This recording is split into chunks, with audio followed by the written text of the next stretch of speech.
Irvine, California. They had plans to make millions with a suppository they believed would prevent the transmission of the AIDS virus. 2 weeks ago, that all changed. Ford's partner, James Riley, was shot in the face in the company parking lot. He survived, and police focused their investigation on his partner, Dr. Ford. Before police could question Ford, he committed suicide. The people who knew Larry Ford in his neighborhood, they had no idea what he was up to, that he was working with the South African Germ Warfare Program. Larry Ford was messing around with chemical biological warfare agents, and he was mutating germs. He had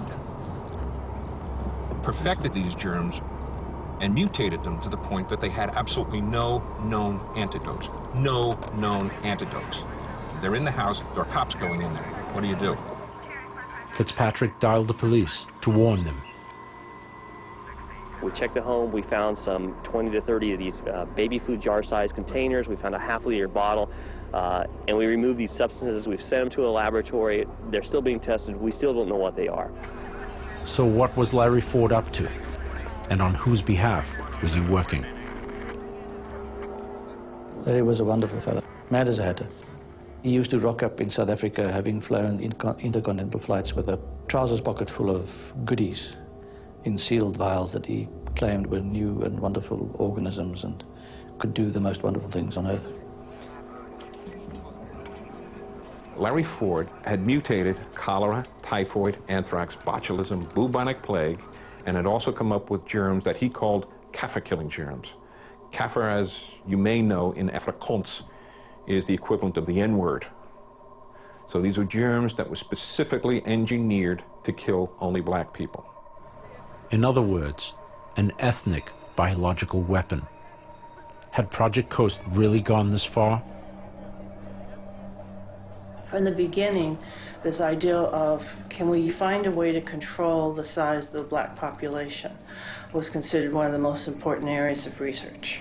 It got even more important over time as the size of the black population and the seriousness of the uprisings increased. So that's one reason why they got into genetic modification, research into is there a way to have contraceptives that could somehow basically sterilize blacks without them knowing it, and kind of all kinds of what at the time, or in hindsight, seemed like pretty far out research. There was some talk about an ethnic weapon. Project Coast working on, there was, quote, black bomb. That was great, yeah, that was the most fun I've had in my life. That whole episode of the ethnic weapon was very well set out in court, in the court papers. What happened is we had the objective to synthesize a certain protein that was in sperm for contraceptive purposes. The objective was that if you could immunize a woman against sperm, then you would make her infertile.